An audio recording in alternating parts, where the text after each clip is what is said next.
have a ceasefire immediately. We need to set the ground for a credible process that enables the Palestinian Authority, that allows us to have a process towards a peace in the region. This will resolve many of the challenges that we have in the region. But continuing as we are now, continuing to see the suffering that's happening in Gaza is likely to lead to continuing cycles of escalation. I think many of us were a bit relieved that it did not escalate the situation in Gaza to Lebanon. But what we're seeing now is it has kind of escalated to Yemen and has impact on the navigation in the Red Sea.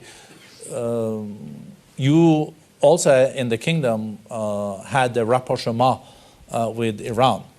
Are you surprised that of the role in Iran when it comes to this situation and with the escalation with the Houthis, or are they not that involved? I can't speak for the Iranians, but what I can say, again, I just want to make clear that our priority and our emphasis is on finding the path to de-escalation. And that is primarily, in our view, through a ceasefire in Gaza. That is through serious engagement across the region. But we need to focus on the immediate crisis. The immediate crisis is the suffering that's happening in Gaza. We're continuing to see that going on. We don't see any real prospects for that ending. And I'm somewhat heartened to see that the international community has been moving more in the direction that we have called for since the beginning, which is calling for ceasefires, which is calling for more humanitarian aid. But we need to do more. Clearly, not enough has been done because the killing continues and the suffering continues. Minister Baerbock, I think you visited the region, Israel, and the Palestinian areas also 4 times since 7th of October. You hear what His Highness is saying, that we need a ceasefire, we need to de-escalate. What's your take on what the minister just said? Well, also the two of us, but with many colleagues and friends, we have been in constant contact in the last 3 months, because in my assessment, this is a total disaster. It's a disaster for Israel, it's a disaster for the civilians in Gaza, it's a disaster for the whole world. And we are working non-stop at foreign minister level at the moment to prevent that just a spark could burn the whole region. And not only the region, I mean, we feel the consequences also in Ukraine. We feel the consequences that in Europe, media is not reporting about the most heavy attacks from Russia on civilians in Ukraine since the start of the Russian invasion. We feel the consequences. I traveled after I've been last week to Israel, to Gaza, Rafah border crossing, and also to the neighboring countries. I went to the Philippines and Malaysia. We as Germany feel the consequences there, because in Malaysia I'm being asked, so do you have any sentiments against Muslim countries, because you are not calling for ceasefire in the wording my dear colleague and friend Prince Faisal has putting it. We are calling for a sustainable ceasefire, because I believe that a ceasefire, unfortunately, doesn't fall from the sky. We can only reach a ceasefire if both sides are ready that the suffering for oneself also ends the suffering from the others. And my assessment, and actually not only assessment, I'm really emotional about this, because we are speaking about children still in hostage with Hamas in Gaza, 1-year-old child. We are speaking about a boy I just saw in Al Arish hospital when I was there. When I went from Gaza crossing Rafah to the hospital, 10 kilometers away, at the same moment, a 5-year-old boy came by ambulance, waiting for weeks that he could come to Egypt to be treated in the hospital. I just entered, only with his mother and his baby sister. The whole rest of family have been killed. And the discussion about the ceasefire sounds so technical, but it's about saving these children. Those children still being hostage, those children suffering under the humanitarian disaster. And I believe the problem we are in is Actually, we know the solution. We can only come out together on a plan on the ceasefire, on a plan on a two-state solution. But at the moment, we are stuck in a vicious circle. Because the vicious circle means you cannot say, but you have to start, or you have to start. It has to come all together. The freeing of the hostages, the ending of the humanitarian situation, the question, and this is where we might disagree, that there has to be the call from the whole international community that Hamas has to lay down its weapon, so Israel is not threatened from Gaza anymore. And obviously, and this is what others are asking from us, like Germany standing with Israel's right to self-defense, obviously this includes also a change of strategy that not so many civilians are dying. And at the moment, we are stuck in this vicious circle, and we have to find, and I think this is our obligation as an international community of those who believe in the rule of law, to find the solution to come out of this vicious circle. Yeah, and this is why I'm traveling, many colleagues are traveling all around the clock to come to peace, not only for the region, but I would say for the whole world. Well, thank you. Isn't it the danger that the humanitarian sufferings in Gaza will just continue and continue until there is a political solution? Because at the during the two former Gaza wars, there were conferences after where there was a lot of money pledged and one rebuilt Gaza. But I guess the international donors don't want to rebuild again if there is a danger for a total or destruction in a few years. And then I'm looking at what are the realistic scenarios. One scenario is the Israelis just stay. So we are on like a pre-2005 situation before Israel pulled out. Then we can see a situation where the PA and Fatah takes over the rule of Gaza. I guess they will be quite reluctant. I don't know what Abu Mazen says in his discussions with you on this. And then the third one could be Fatah, Hamas, but I guess Israel is not very open for that solution. So what is now really the most realistic outcome for Gaza that can also bring humanitarian relief and bring us on the path, as you mentioned, for a two-state solution? I believe the only way out is a two-state solution. If everybody recognizes that Israelis can only live in peace and security when Palestinians live in peace and security, but the other side is also true. Palestinians can only live in peace and security if Israelis for the future are guaranteed that also they are capable of living in peace and security without any rockets flying anymore. So actually, I would say the answer is there on the table. But the problem is the bridge over the other side of the river. We cannot walk together because on the concrete measures right now, it's always this tit for tat. If this doesn't happen first, then this cannot happen. And we have to end this blame game. And I believe, again, it needs actors, different countries, which come together and say, this is the way how we bridge it. And maybe change our course, not asking the question on which side are you on. We are in a black and white situation also in our countries. Yeah, we are so divided on it. If we ask it from the point of the people, and I mean human and foreign politics, it's about the people. If we are, what do the people of Israel, what do the people of Gaza need? And they need, obviously in Gaza, humanitarian access now. So the question, how do we come to the political answers, is that we have to change course on the humanitarian situation. This is why, concretely now for me, German foreign minister, I was saying loud and clear that the access to Gaza has to change. I believe that it's highly important that Ashdod Port and Erez can be used as border crossing as well. Obviously, there with checks. But I was standing there besides estimated 3,000 trucks waiting to enter Gaza. People are starving there, and here's the food. So the food and the water has to come in. On the other hand, and this is what I'm discussing with our friends and colleagues, we cannot ignore that the majority of the hostages is still in the hand of Hamas.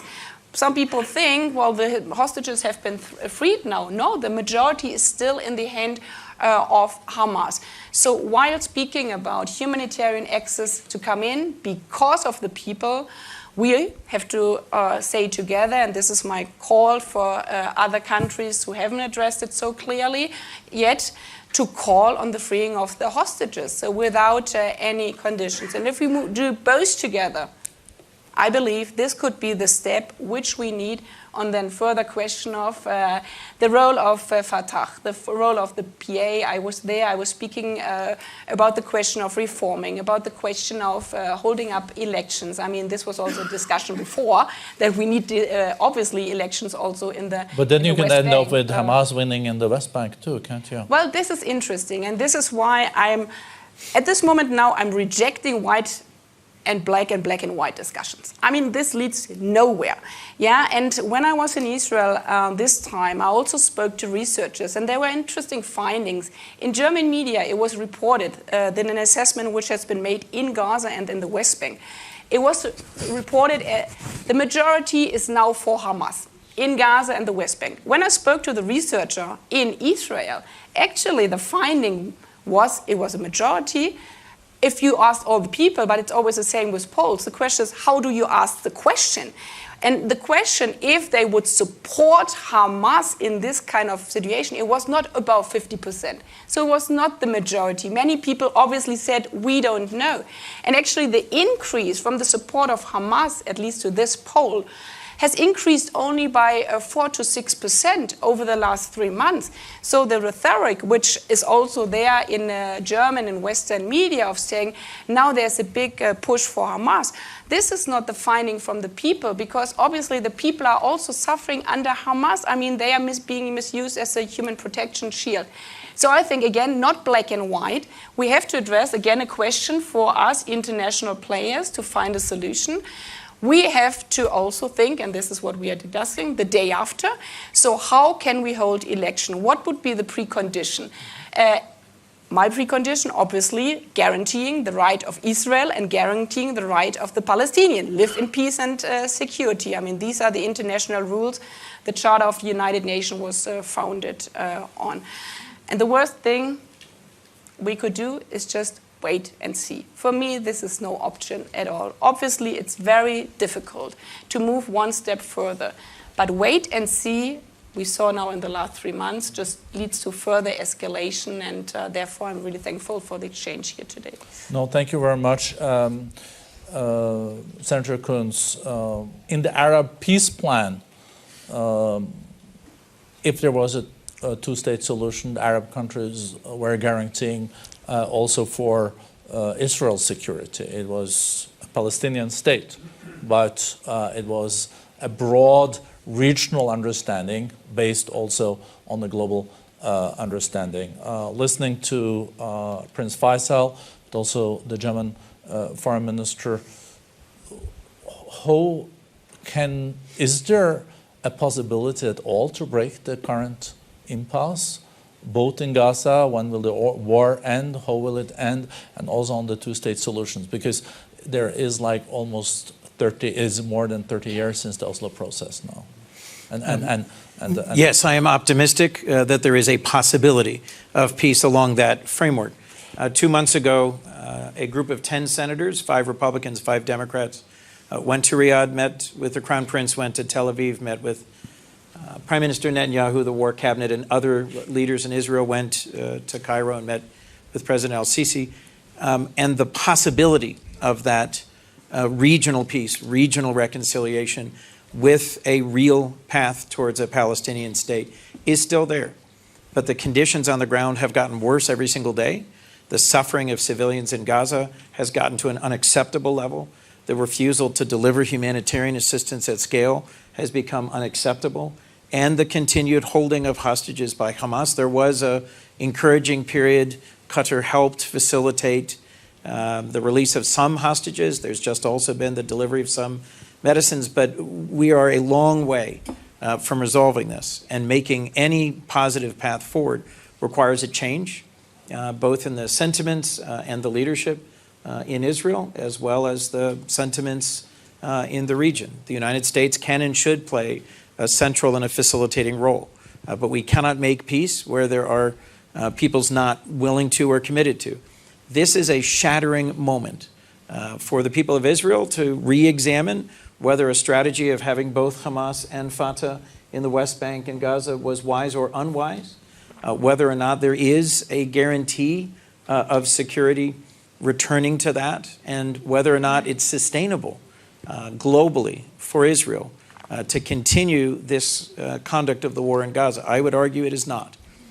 There is also a regional actor we have to be clear about. It is Iran that is providing the drones and the missiles that are killing civilians in Ukraine. It is Iran that has provided a lot of the training and the support that makes Houthi drone attacks and missile attacks possible, Hamas attacks possible. And we have to be clear-eyed that there is an accelerating trajectory of difficulty. The DPRK and Iran have provided critical resources to Russia for which they will be rewarded with technology that will make the world even more dangerous. So I think we need to be decisive. I think we need to be engaged. And I think we need to be clear-eyed. We have talked for a long time about a Palestinian state without making any real progress. And so I think this is a moment for bold action. I agree with much of what the minister had said about a sustainable ceasefire, but the conditions for creating that are going to require some real changes. Our Secretary of State has been throughout the region tirelessly. So too have many other American leaders. I am actually hopeful that this is possible, but hope is not a strategy without significant investment and real change. Is that possible with the current Israeli government? Prime Minister Netanyahu has made a career for a long time of opposing a two-state solution. This is not recent. This is not news. So I think it falls to the Israeli people to decide as a democracy what they see as the right path forward. But there's also very short time. There is a short window before the American political election season squeezes out any possibility of us ratifying or engaging or supporting a new security arrangement in the region. There's also many elections in other places. This is the year of many complex and challenging elections. And so I think the time is short. If there is an agreement, we saw that the JSPOA was just terminated by Trump. So if he was to be reelected and the Biden administration made deals now, could we count on the new administration continuing? The United States rarely ratifies security treaties, but when we do, we keep them. We have just enacted our Defense Authorization Act. It includes a provision that passed with an overwhelming bipartisan majority. Our ratification of the NATO treaty decades ago was silent about whether or not an American president could unilaterally withdraw America from NATO. It's no longer silent. We have amended the statute. An American president can no longer unilaterally withdraw us from NATO. Why was that done? I think it's clear. Enlighten me. No. Before I have a follow-up question, but on a different topic, Senator Coons. But Prince Faisal, short reactions from you from what Senator Coons said and also what German Foreign Minister said? I think what's important to note here is that there is general agreement.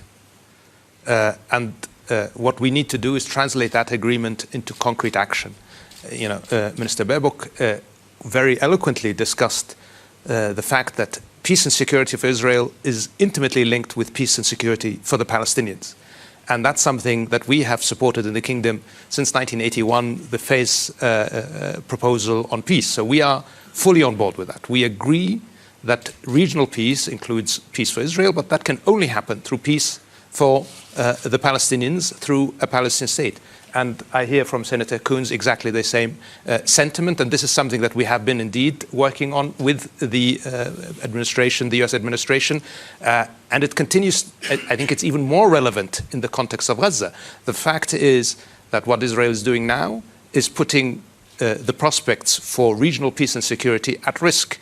There is a pathway towards a much better future for the region, for the Palestinians, and for Israel. That is peace. And we are fully committed to that. But again, the first step for that is ceasefire. And I will say that a ceasefire, of course, means ceasefire on all sides, but that can only happen as should be a starting point towards a permanent, sustainable peace, which can only happen through true justice for the Palestinian people.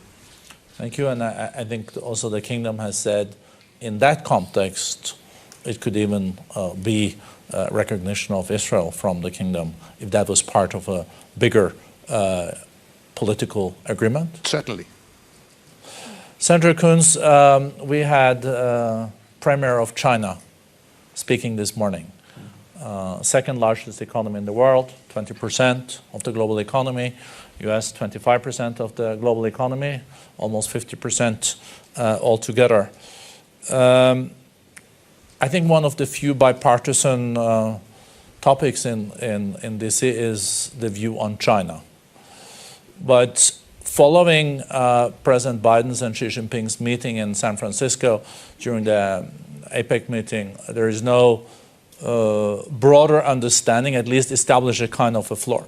So where do you see the relationship between the US and China in the next decade? Will it be, as your president have said, extreme competition, but also agreements on areas where there is common interest?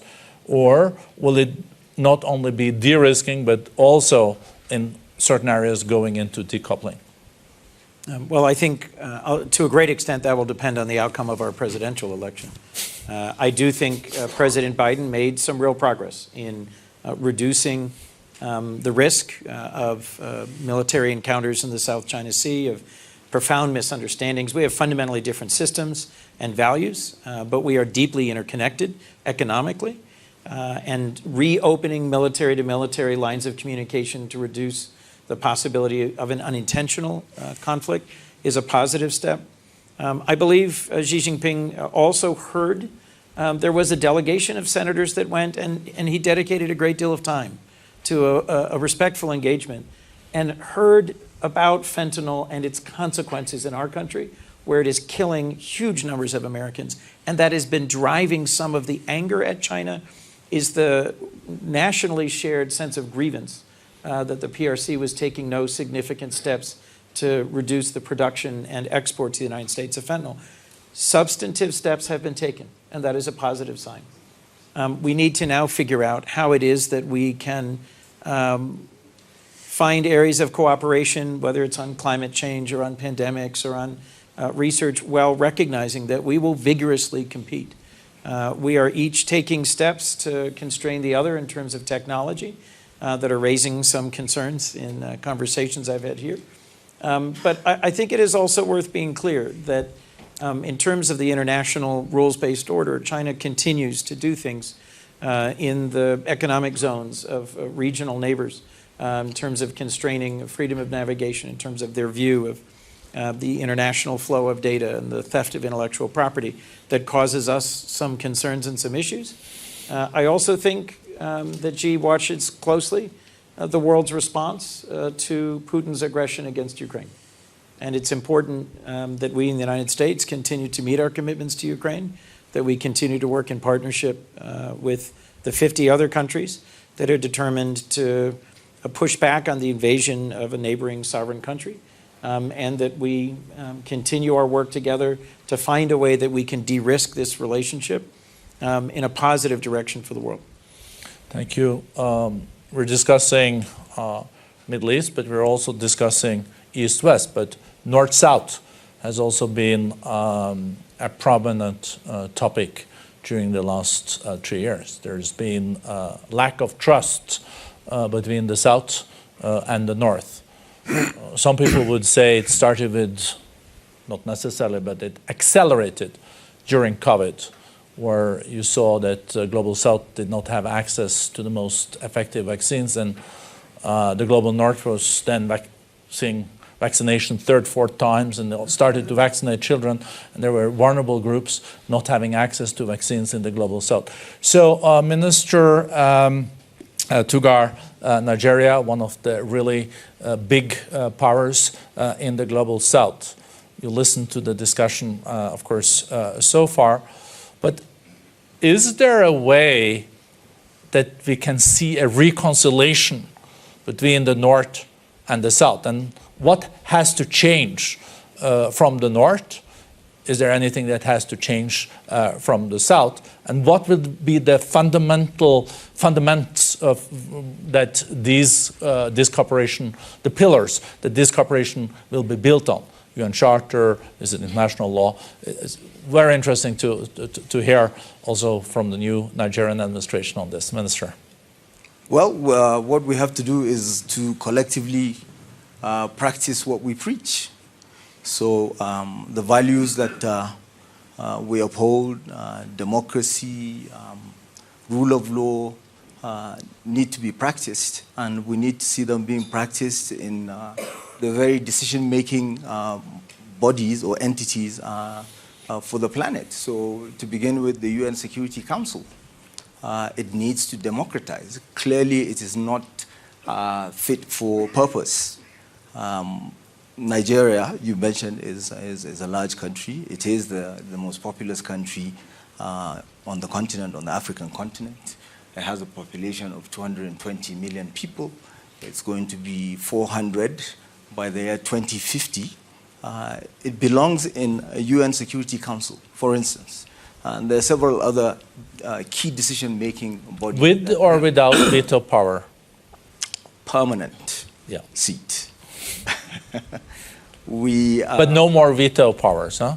Or we should do away with the veto powers. Clearly, it's clumsy. It's not working. And again, you know, when you look at the global security architecture, it is impacted upon by such undemocratic entities that influence decisions. Again, you have a situation where in the past, when we had a bipolar world, we had neutral ground for diplomats to engage, for diplomacy to be allowed to resolve issues, to preempt conflicts and diffuse them. We don't have that anymore. We no longer have Austria the way it used to be, or Switzerland where we are today, Scandinavia. When I was studying international relations many decades ago, we even had the term Finlandization, you know, and all of that. That no longer exists. So we're increasingly seeing a situation where diplomats and diplomacy are taking the backseat, and disagreements are being securitized, and security chiefs, defense policy makers are taking the front seat. And of course, for the guy with the hammer, everything is a nail. So we end up with increasing conflict. So we need to allow for, of course, you know, some of these things have to do with also the global financial situation, problems to do with the economy. So if a foreign affairs ministry is not deemed to be a revenue generator, then, you know, one that maybe produces weapons and sells and, you know, has more revenue generation takes the forefront. So we really need to allow for diplomats to play a more sort of important role when it comes to dialogue, when it comes to engagement between countries, and that is missing. Thank you. Thank you very much, Minister.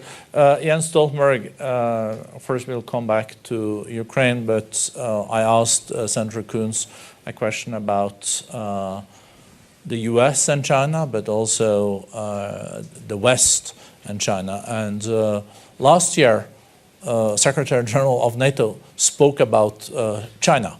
That was the first time I've heard. So I think NATO is, of course, first and foremost a transatlantic treaty organization looking at defending its member countries. But I think you also have enlarged also the things that you do address. And how do you react to what Senator Coons said about U.S. relationship with China, and how do you think the West should deal with China?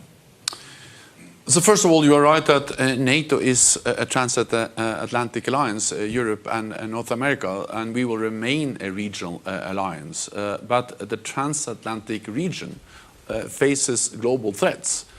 Security is not longer regional, security is global. So what happens in Asia matters for Europe, and what happens in Europe matters for Asia. And therefore, of course, we don't regard China as an adversary, but China's heavy investments in modern military capabilities, including more and more advanced nuclear weapons. China's way of behavior, especially in the South China Sea, and the way China is actually violating core principles for NATO, democracy, the rule of law, journalism, freedom of expression, as we have seen in Hong Kong, all of that matters for NATO. And we also have to understand that this is not about NATO moving into Asia, but it's about the fact that China is coming closer to us. We see them in Africa, we see them in the Arctic, we see them trying to control a critical infrastructure. Not so many years ago, I had a big discussion about 5G. And many allies said this is only a commercial issue. No, it's also an issue about our security. So therefore, for all these reasons, of course, NATO has to address what happens in Asia, not because we are a global security alliance, but because what happens there matters for us, and vice versa. I visited Japan and South Korea, close partners of NATO. They are concerned about what happens in Ukraine because they know that the more success Putin has in Ukraine, the more likely it is that Beijing will use force.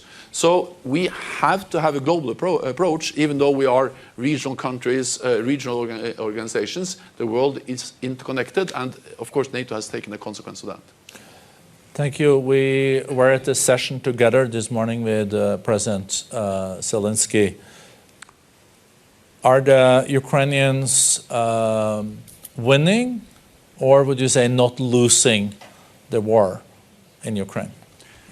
The situation on the battlefield is extremely difficult. The Russians are now pushing on many front lines, and of course the big offensive that the Ukrainians launched last summer didn't give the results we all hoped for. And we see how Russia is now building up, how they are acquiring drones from Iran, actually building their own drone factory to produce their own drones in Tatarstan with help from Iran, how they get ammunition and ballistic missiles from North Korea. And they have also demonstrated a high tolerance for casualties. So overall, Russia is pushing hard. And this is serious, and we should not underestimate, we should never underestimate Russia. Having said that, I really believe that there is also cause for optimism. First of all, we have to remember where it started. When this war started with the full-fledged invasion back in 2022, then most experts believed that Russia was going to take Kiev within days and control Ukraine within weeks. That didn't happen. The opposite happened. The Ukrainians pushed back. They liberated the north, the east, and the south, Kherson. They have made big military victories in the Black Sea, opened up a corridor, so now they're actually able to export grain and other stuff through the Black Sea. And you have seen how they've been able to hit both the Russian Air Force and the Russian Navy. These are big military victories for Ukraine. The most important thing is that Ukraine has survived as a sovereign, independent nation, which is a big win for them. And Russia is losing, meaning that Russia has lost what they wanted to achieve with the war, and that was to control Ukraine. The people of Ukraine have never trusted Russia less than they do today, and they want to be part of the West, of the European Union and NATO, and they're closer to us than ever before. And this is a big loss for Russia. We have to support them, and I'm also quite confident that NATO allies will continue to provide support. Because support for Ukraine is not charity. Support for Ukraine is investment in our own security, and therefore allies have provided unprecedented support. Now we are ramping up production. There was just an agreement now to acquire close to 1,000 new interceptors for the Patriot batteries. One example of how allies are stepping up to refill their own stocks, but also be able to support Ukraine in the future. So We just have to stand by Ukraine, and some stage Russia will understand that they are paying a too high price and sit down and agree to some kind of just peace. But we need to stand by Ukraine. Thank you. You're also as Secretary General of NATO, you're on top of all the juicy intelligence. We heard this morning that Russia has lost like more than 200 soldiers, half of their tanks in Ukraine. 300,000. Say that again? 300,000. 300,000, yeah. So, and half of their tanks. And it's, of course, also having severe impact on their economy. It's said in the morning it's a war economy, so you can then use the traditional measures. But with what you're hearing, also as Secretary General of NATO, are the Russians aware, you think, that this war did not go as planned and are aware of all the casualties? And, for a nation that has lost half of their tanks and 300,000 soldiers, that's not a minor thing. Is there something happening in Russia, or is it just not? I'm very careful predicting about both how the war will develop. Wars are by nature unpredictable, and I'm even more careful about predicting what will happen inside Russia. We saw Prigozhin last year. Surprises may happen, but we don't have any indications or any big change inside Russia. But of course there can be surprises. Again, I think what really matters is what we do. And we just have to do whatever we can to increase the price for Russia. And of course, when they had lost 300,000 soldiers, casualties, thousands of armed vehicles, hundreds of planes, this is something that matters for Russia and for ordinary Russians. Their economy is struggling. They are paying a high economic price. They are paying a high political price. They are more politically isolated, also in the near abroad, in Caucasus and Central Asia. And so what we can do is not to predict with certainty what will happen, but what we can do is to just maximize the likelihood that at some stage President Putin will understand that to continue this war will have a too high price, and then at some stage he has to sit down and negotiate some kind of just lasting peace where Ukraine prevails as a sovereign independent nation. And the paradox is that if we want that to happen, a peaceful just end to this war, the way to get there is more weapons to Ukraine. So the more credible we are in our military support, the more likely it is that the diplomats will succeed. Because what happens around the negotiating table with diplomats is so closely linked to the situation on the battlefield. There are no indications that Putin is planning for peace now, but he will when he realizes that we will not give up, that we have the military strength to support Ukraine, and then he will sit down and the diplomats can take over. Thank you, Jens. In the morning meeting, someone also said that Putin is the father of the modern Ukraine. But Minister Elina Valtonen of Finland, I guess Finland would not have become a NATO member if it wasn't for Putin's war on Ukraine. Yeah, probably not. We never kind of saw the need for that, even though, well, personally I have been in favor of that for decades, but not all of us Finns, and we thought that we would be able to defend ourselves and deter Russia based on our strong own defense forces. But I have to say, I mean, in this narrative, and perhaps also what my colleague from Nigeria referred to, I'm not hugely proud of the Finnish piece of history of the Finlandization, and that's got nothing to do with diplomacy. It was enforced on us. I mean, living next to a huge neighbor who is not only unpredictable but very aggressive, and we've had our past where we have had to defend our country against the aggression and the invasion from back then Soviet Union. Luckily, we were able to remain independent, never were part of the Soviet Union. But those few decades where we really had to, constrain our sovereignty in order to remain independent, that's not based on the UN Charter, right? I mean, every sovereign nation has the right to decide on themselves, or more precisely, those people living in those democracies, they have the right. And that is exactly that the Ukrainians are now fighting for, because they decided more than 10 years ago, the Ukrainian people, they want to have a European future. They want to have a future where each individual counts, they can decide on their own future. And that's why we need to assist them, because nobody wants to have a world where only the strongest, the most powerful are to decide. And I'm sure that applies to Nigeria just as much as it applies to the 5 million people of Finland. And only, just finally, NATO does not enlarge by force. It is the free people in democratic nations who choose to join. And that goes for Finland and Sweden just like anybody else. And we didn't join because we wanted to threaten Russia. Come on, 5 million Finns threatening Russia, come on. It's never happened in the future. Don't believe that narrative. We are there in order to protect our values and stand up for the UN Charter. You just told me that you had to close the border again towards Russia for another month? That's right. We've experienced, especially after the summer, some increasing, let's say, harassment from Russia.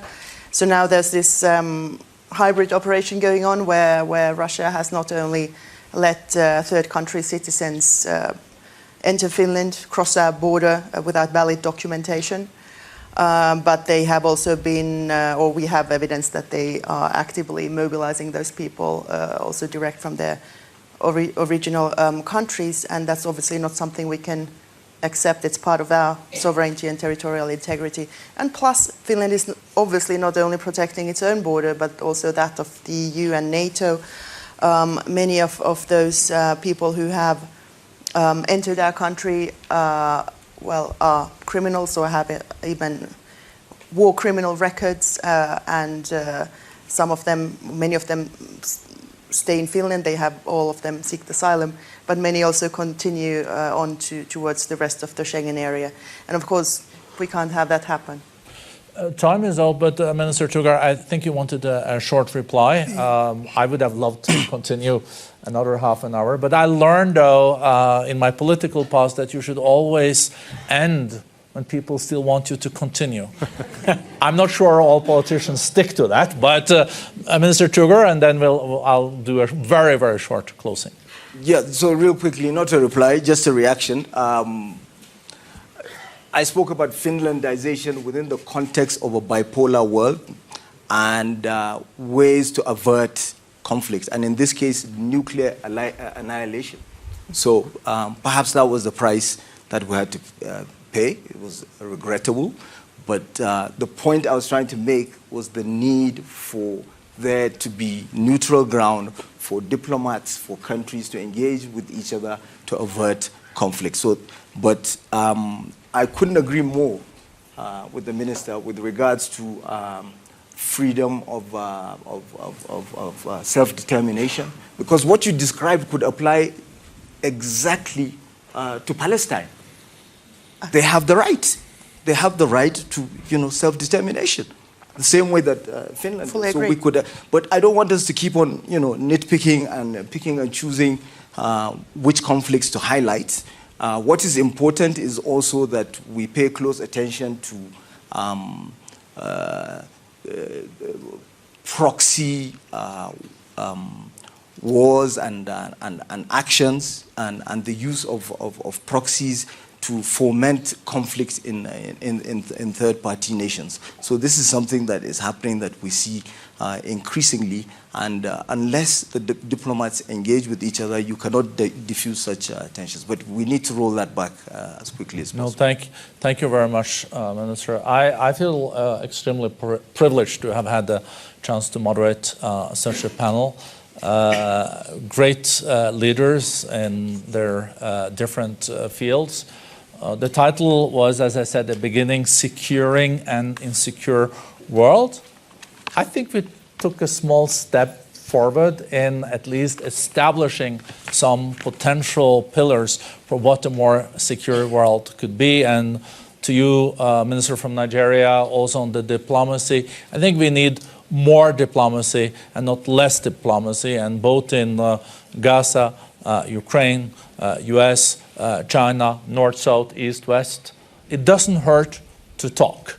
It doesn't hurt to have a dialogue, and that is what we're trying also here in Davos. I'm being asked 3 times this morning about people that are invited to Davos. Why did they invite her? Why did we invite him? We don't agree with them.